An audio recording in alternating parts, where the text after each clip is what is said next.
This is the Entrepreneur Unleashed Show, episode 86 with Angella Johnson.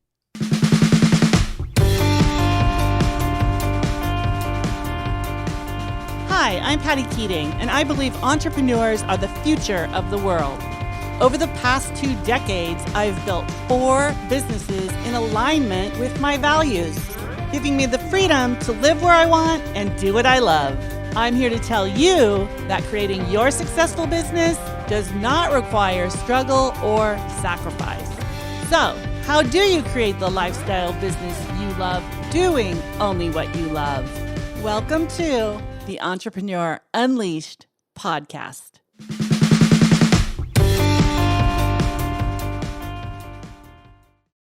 Hello and welcome. I'm recording this episode from my home office during self-quarantine as we were all asked to stay home due to the coronavirus.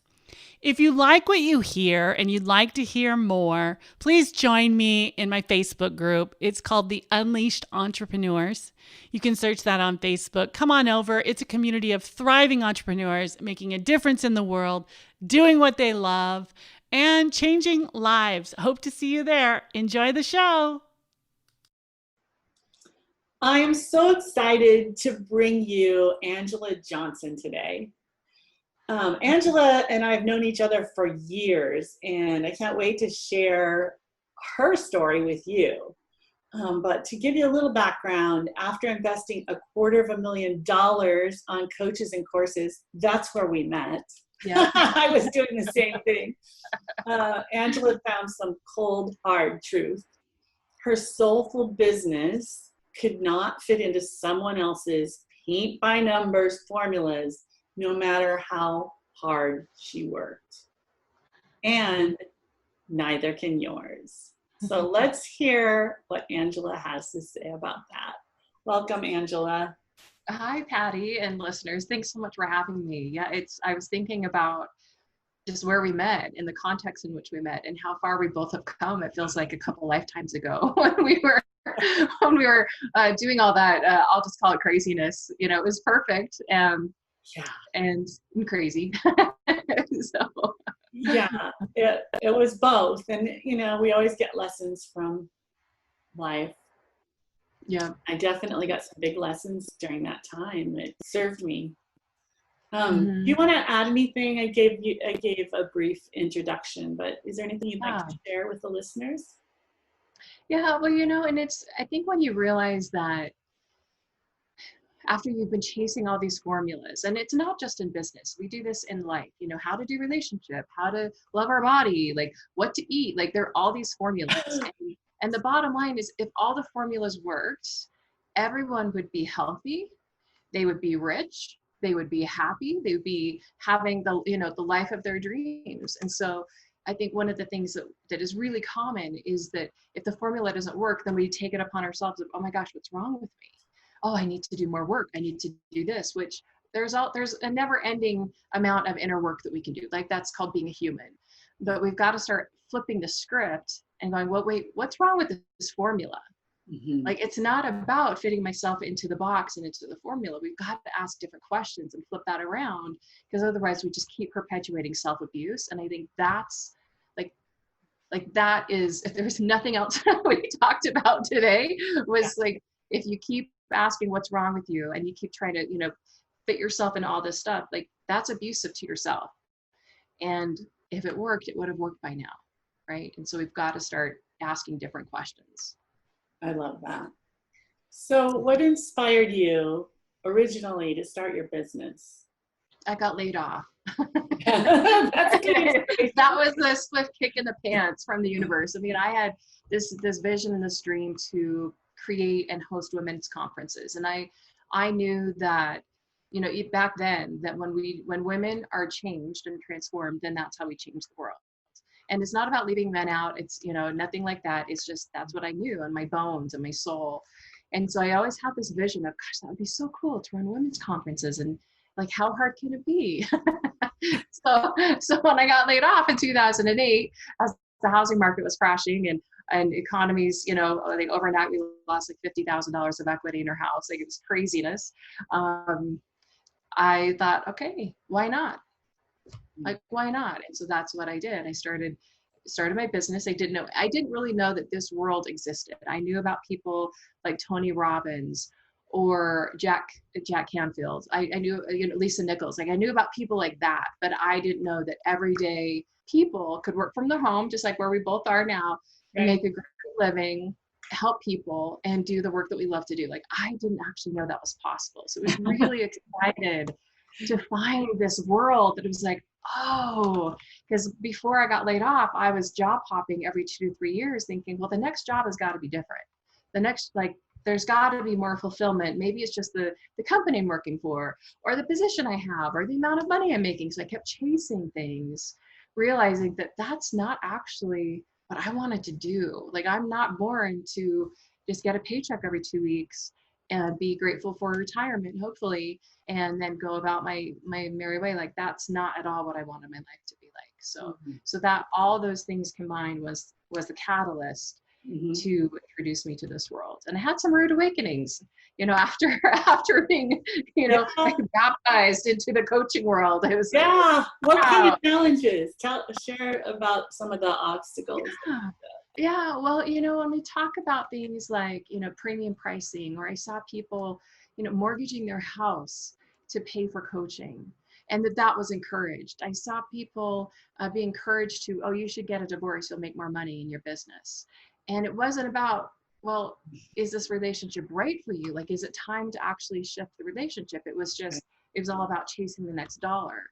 I saw and was taught and attempted to do the things I was taught around marketing and sales, which are really unethical. And, I remember the worst business advice, and I had several. So one of them was, if you're not closing, high-end sales in a 15-minute conversation, then you're doing your sales conversations wrong. And I thought, wow, well, I'm not doing that. I must be doing it wrong. When it was like, well, wait a second, let's actually look at this. Let's really look at, like, how do people make decisions? We've got to, again, ask better questions instead of just manipulate people to buy from a place of fear and scarcity. So I started seeing, like, all of these things, but then I also saw the transformation, and that people were, creating significant change in their life and their bank accounts. And, like, I saw these two worlds, and I just thought, this is kind of bizarre to have such polar opposites. Like, how do we create the transformation without the manipulation, the scarcity, the fear, and really the abuse? Like, how do we do that? And so that was really part of my journey. And I feel like it's part of what I'm here to heal with other soulpreneurs. I call them soulpreneurs, the soul-inspired entrepreneurs.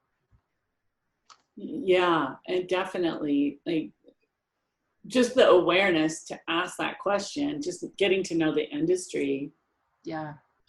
So what did you do? Yeah. Well, the first thing I did is I hired, so it was at that same pattern of when I was in corporate, like, maybe the next job will be different. And so I'm like, well, maybe the next coach will be different. Maybe the next program will be different.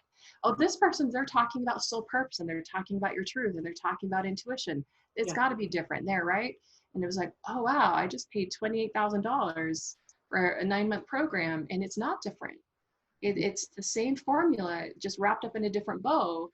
And what I found, though, and here's the thing that I'm grateful for, that I finally saw it, is that when people said, well, would you want this success? And, it seems really sexy, and you're like, whoa, that sounds great, to have this incredible lifestyle and fly first class and all the things. But nobody was asking me, what do you want? What fulfills you? And it was the same thing in corporate, like, what fulfills me?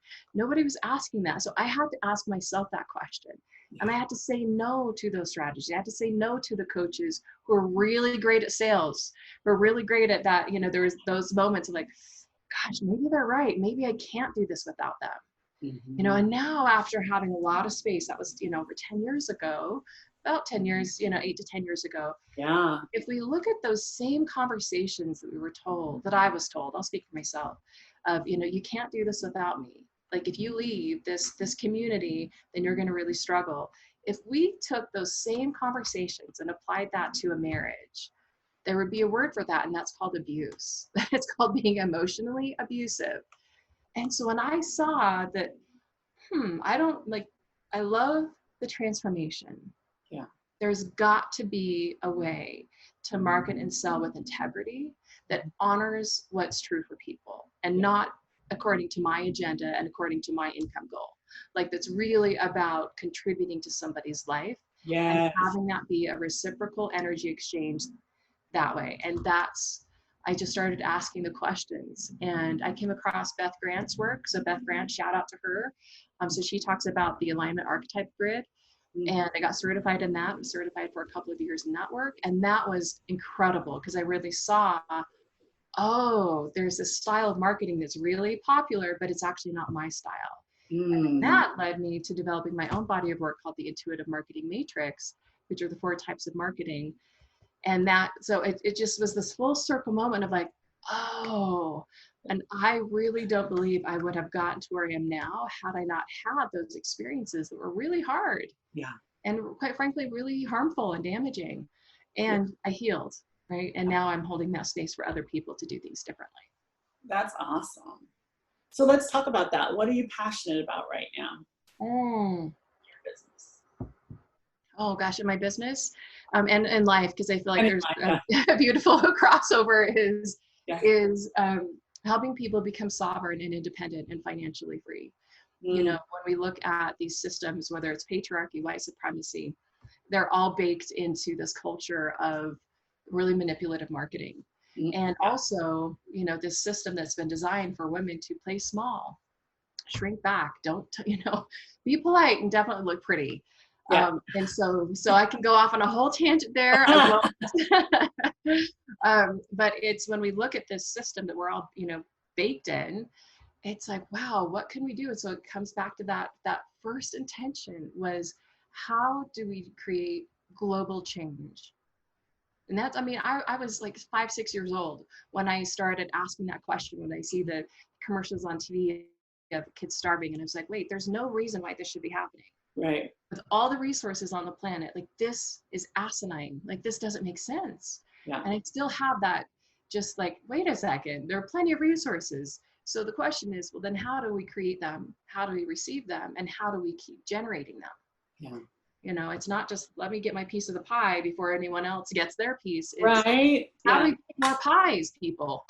Like, so that's what I'm passionate about, is really showing people that they can do it their way. They can make great money. And how do we create global change and a ripple effect from there with the causes that we support? Because we're financially independent and we can actually contribute to those causes. We can take the weekend and go attend a peaceful protest because we have our business handled. You know, we can give back to people in our communities, family members, friends, like whatever that looks like, because we have created a business and a livelihood that is generating something. And I don't know if that totally makes sense, but that's like, that's what I'm passionate about. It gives you that freedom to be who you are in the world. Yeah. Yeah. So what's your vision for, let's say, the next 5 years? Oh, that's a good question. So my vision, well, I've started a really amazing project called the Collective for Creators. And it's like taking the best things out of networking, masterminds, and communities and putting them in one place for women entrepreneurs to gather and create what matters. That's awesome. You're so good at that. Yeah, and thank you. And I realized that I haven't been creating community consciously on the scale that I know is possible, and it really lights me up. And so that's my latest project. So my goal with that is within 3 years to have 1,000 members globally. Okay. And I think about just these, you know, when I visualize that, it's like these little points of light, of possibility all over the planet, of how do we support each other? How do we create an ecosystem where everyone wins and they keep winning, everyone? Like, and that's the conversation that we're engaging in the collective of like, how do we actually really create an ecosystem that supports everyone, right? That's awesome. So that's really exciting.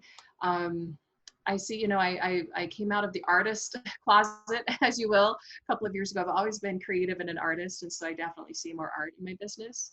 And I see, you know, my vision for the world is more compassion, more kindness, more understanding, definitely more equality and equity. Yeah. and inclusion, diversity, like all of those things is really important to me. And I think that, we've got to model that in our businesses and in our own lives first. And that's how the global impact starts. It does. Okay, so let's talk about this growth, because you can really tell how far you've grown, right? Yeah. Yeah.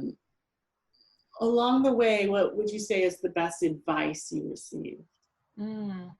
The best advice I've received, there are two things. One, when I was in college, I was a nanny for a family.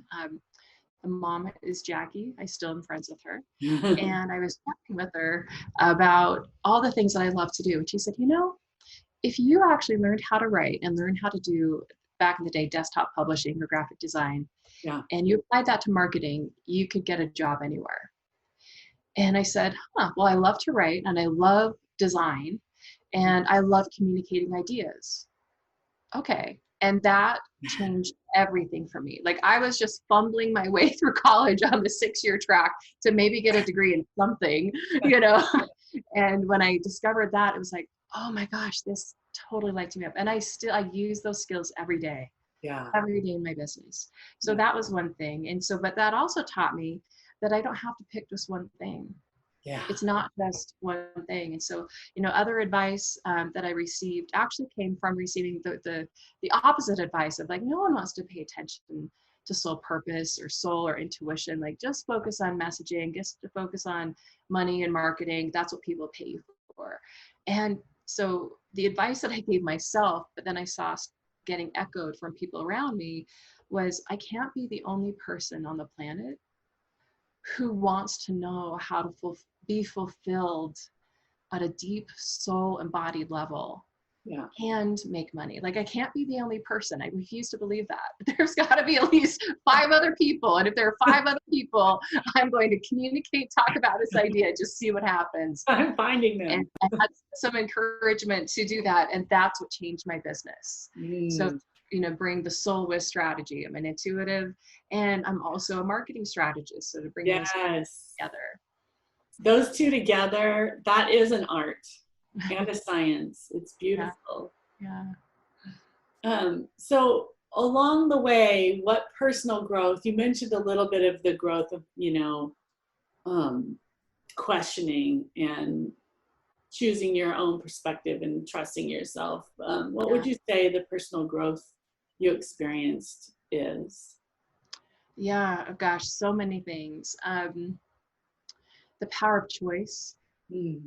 Instead of waiting to feel more confident or waiting to feel ready, to choose it, to choose having a waiting list of clients, to choose that and not just like, spin around in all the strategies and all the actions, but to choose it from a soulful embodied place. Like, I'm having that, I'm choosing that.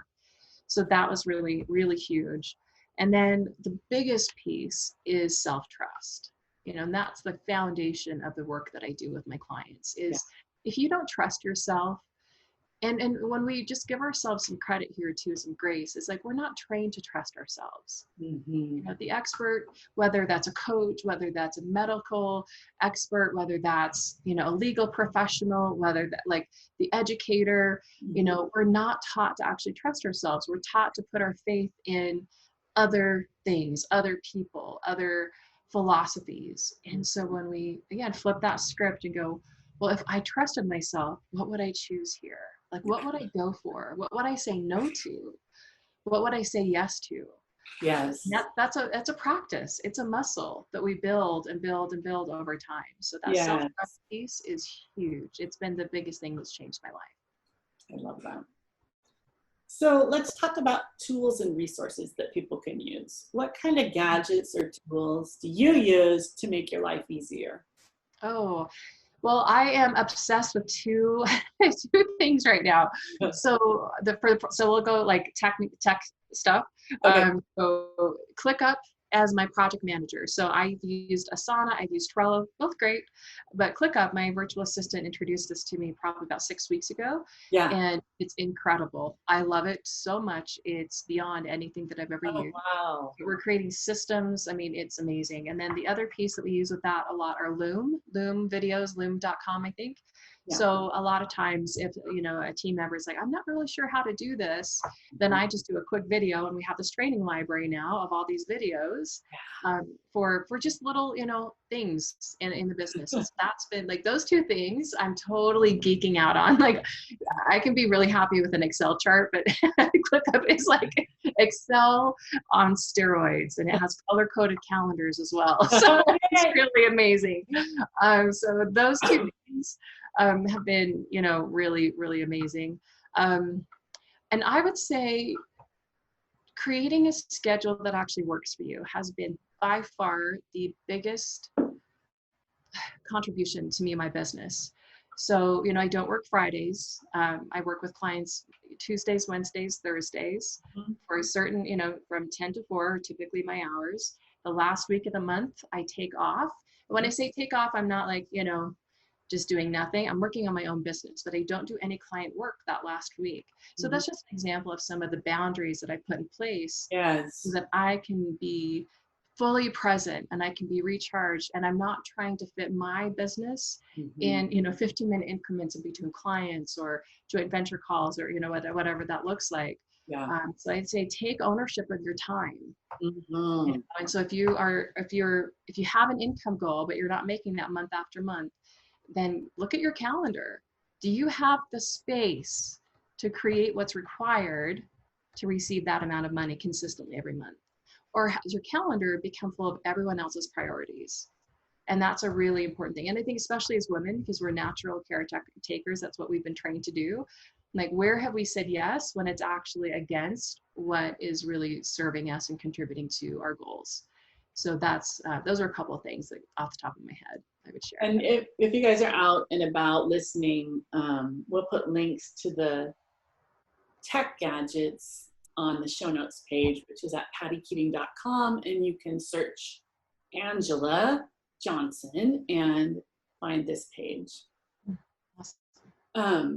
Okay, so let's talk about like resources like blogs, podcasts, books. What are you reading? What are you listening to? Yeah, I'm reading a couple of books that I love. I mean, Big Magic, hands down, one of my favorite books. She actually talks about how creativity has its own energy, and that's the way I look at business. And when I was reading this book, the whole time I'm like, oh, there's somebody else talking about it in a way that's not like woo and wacky, Yes. And so hands down that The Big Leap is always a great one. How to Be an Anti-Racist is on what I'm currently reading. Becoming by Michelle Obama is fantastic. One of my biggest takeaways from that book is that she still has imposter syndrome. And I was like, how in the hell does Michelle Obama have imposter syndrome? Like, I don't understand this. I'm really loving her podcast as well.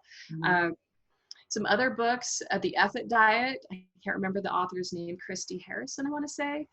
That changed like everything when it came to diet culture and really looking at the myth that we have all been sold. So similar to this, the formula in business, you just do this. The same thing with diet culture and thinness and all this stuff. So those are a couple of things which are all, all related to business, because you have to, in order to change your business, you change who you are. So, and then The Creative Calling is another really great one by Chase Jarvis. Fantastic book about creatives and creative expression. The Atomic Habit, that was another really great one too, to really look at. Because I started, again, my inquiry of questions of, what is success? What does that actually mean? Like, it's this word thrown around that's often used to degrade ourselves or judge ourselves or, be self-righteous about it. And it was like, what if success is just a habit? And so I started doing this deep dive into what does it actually take to build habits, like lifelong habits that become who you are. Like, that was a, conversation that I was really fascinated with. So those are a couple that I've loved with it, the last couple of years. Those are great questions. right? Our life is created by the questions we ask ourselves. Oh, I love that. Yes. Yeah. Yeah. So, Angela, looking back, if you were to do this all over again, what would you tell your younger self? Oh, what would I tell my younger self? You know, it's funny because it's like the things I tell my younger self, but I don't know if she would have really heard it. You know, and like, whatever, old lady, like, I'm fine. Um, I spent a lot of years worried and stressed and judging the hell out of my body, my money, and my love life. Like when we moved, I moved 2 years ago, and I just recently, it was a couple of months ago, found a box, and it was all these old journals, and I was just flipping through the pages, and it was really heartbreaking actually to flip through some of these pages, because it was like the same drama story over and over of just like, just help me lose weight, just help me, you know, make more money, and I just really like to find, you know, someone who would love me. And it was just like this really you know, and I was like, wow, I spent and wasted years judging the hell out of those things. And so I would tell myself to love your body, learn how to eat intuitively. With the money thing, I would talk about stop like waiting for your energy to get right. Because what I was doing to try to heal my relationship with money was all the spiritual tools of like, if I just get my chakras aligned, if I just have a belief system. So I was working on the quote money mindset, which I think a lot of money mindset is a lot of bullshit. And I wasn't looking at my money habits. And so that's where that habits came in. Like, what action must I take? How must I change my relationship with money? Not just the way I think about it, but I have to follow through that thinking and that energy with an action that's consistent. And that changed everything. Like my money is like night and day different. And even when you and I knew each other, like I just can't even believe I'm the same person. So I would tell my younger self, like, build savings. You know, I remember in high school, they're like, if you just put $25 away a month, and then they, you know, did the whole compounding interest chart. I'm like, yeah, whatever. Like, I would have, like, pay attention to that. Pay attention to that. Like, do it. You know, put some of that babysitting money in a savings account. You know?